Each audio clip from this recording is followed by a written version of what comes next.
विचार है कि जिसके हाथ में सत्ता होगी धर्म उसका चलेगा।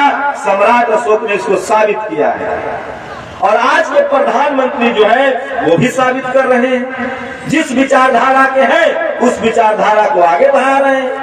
अब आपको तय करना है कि उस विचारधारा में आपके लिए क्या है। मेरे लिए तो कुछ नहीं है। मेरे बाप दादा परदादा माँ बाप सब जाते थे उस विचारधारा में, उनको कुछ नहीं मिला। जब से मैं बुद्धिज्म की तरफ आया, बाबा साहब के विचारों की तरफ आया, जब मुझे पढ़ाई लिखाई का महत्व पता चला तो मेरा स्वाभिमान जगा और तब मुझे लगा कि मुझे पढ़ लिख कर इस समाज में बोलने वाला, लड़ने वाला, फिरने वाला बनना है। तो मुझे लगता है कि 21वीं सदी जो है वो डॉक्टर अंबेडकर की सदी होगी और वो सदी कलयुग नहीं है, कलम युग है। आज इसको कलयुग कहा जा रहा है। ये कलयुग नहीं है, ये कलम का युग है, इसलिए उनके पेट में दर्द हो रहा है। आप लोगों जो इस देश में जो बाबा साहब ने जो हमें टुकड़ों में बांटा है, 5 टुकड़ों में जो बांटा है, क्योंकि हमें बांटने वालों ने हजारों जातियों में बांट रखा था। हम जो SC ST OBC माइनॉरिटी के लोग हैं, इनको एकजुट होना पड़ेगा। इनको आपस में राजनीतिक रूप से, सामाजिक रूप से और आर्थिक रूप से एक रिश्तेदारी करनी पड़ेगी, एक भागीदारी करनी पड़ेगी। लेकिन विडंबना ये है कि जो हमारे नेता हैं उनकी सबसे पहली जिम्मेदारी है, दोषी भी आपको साबित करना पड़ेगा, तय करना पड़ेगा कि घर का मुखिया गार्जियन होता है, वो घर के अच्छे बुरे के लिए जिम्मेदार होता है। हमारे नेताओं में दिक्कत ये रह गई कि उन्होंने अपने बच्चों को संसद और विधानसभा तो पहले भेजा, सड़क नापने के लिए नहीं भेजा। इंदिरा गांधी को नेहरू ने किताबें लिखी, आइडियोलॉजी समझाया, और इंदिरा गांधी की हत्या नहीं होती तो वो नेहरू से भी ज्यादा राज करती। लेकिन हमारे नेताओं से चूक हो गई।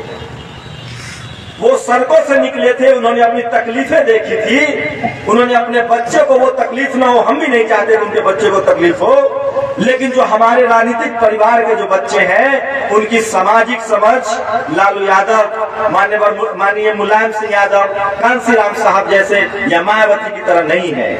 हमें सड़क का नेता चुनना पड़ेगा जो दिन रात संघर्ष करता है। आपके मोदी जी को आप हरा नहीं सकते हैं।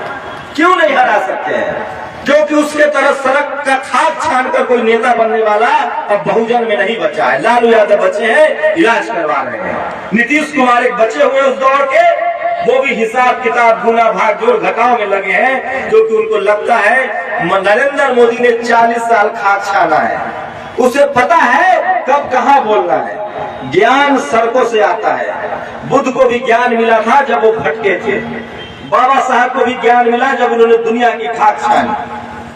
तो हम किसी के खिलाफ नहीं है, किसी परिवार के खिलाफ नहीं है। हम नहीं चाहते हैं कि किसी गरीब का बच्चा गरीब रहे, लेकिन नेता और बेटा होने में फर्क होता है। नेता आपका वो होना चाहिए जिसके दिल में समाज के लिए दर्द हो, जिसने उस तकलीफ को सहा हो, और न तो कम से कम उस आइडियोलॉजी को जानता हो, कुछ विचारधारा में पला बढ़ा हो। इसलिए हमेशा आपको सत्ता देनी पड़ेगी सड़क के लोग को।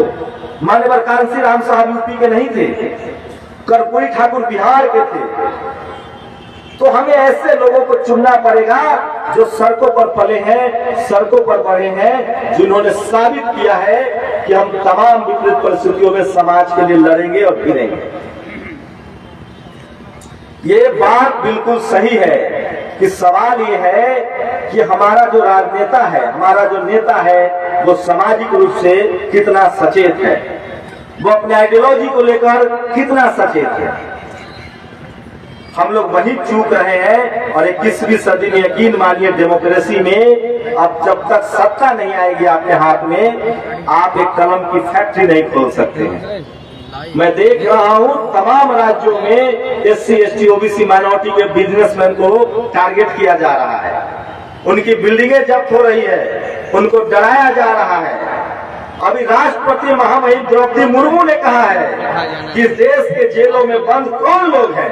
SC ST OBC माइनॉरिटी के लोग हैं जो खीरा चोरी के आरोप में जेल में बंद है, और हीरा चोरी करके लोग मजे कर रहा है, देश विदेश में बैठा हुआ है। तो ये सब समझना पड़ेगा हम लोगों को। और ये रास्ता एक ही रास्ता है आज के समय में, तभी बुद्धिज्म मजबूत होगा। जब हमारा सत्ता पर कंट्रोल होगा। और वो हथियार बाबा साहब ने हमें दिया। सोचिए 2000 सालों से हम लोग गुलामी झेल रहे हैं। अगर संविधान नहीं होता और वोट की ताकत नहीं होती और हमारी संख्या नहीं होती, संख्या होने के बाद, वोट की ताकत होने के बाद भी हमें रौंदा जा रहा है। हमारे कलेक्टर हमें फोन करके कहेगा कि शंभू जी हम नहीं बोल सकते हैं। हमारा जज फोन करके कहेगा शंभू जी हम नहीं बोल सकते हैं। कलेक्टर जज की बात कर रहा हूँ। हमारा मंत्री किसी पार्टी में हो, SC ST OBC माइनॉरिटी का, अगर वो कांग्रेस में, बीजेपी में या किसी सवर्ण दल में है, ममता बनर्जी के यहाँ या कांग्रेस में या बीजेपी में, जहाँ बागडोर किसी और के हाथ में है, वो डरा समा रहता है, नहीं बोलता है। आप लोग हमको क्यों वैल्यू दे रहे हैं? हमने आपका खेत जोत लिया है, आपको खाना खिलाने आते हैं, आपको लगता है कि कोई लीडर होकर बोल रहा है कि हम अपराध कर रहे हैं। हम सबको लीडर होकर बोलना पड़ेगा। और जो आज के समय में जो बोलेगा, लिखेगा, यकीन मानिए वही बचेगा। नहीं बोलने वाला थोड़ा देर से मारा जाएगा, लेकिन उसके मारने की खबर भी नहीं प्रचारित होगी।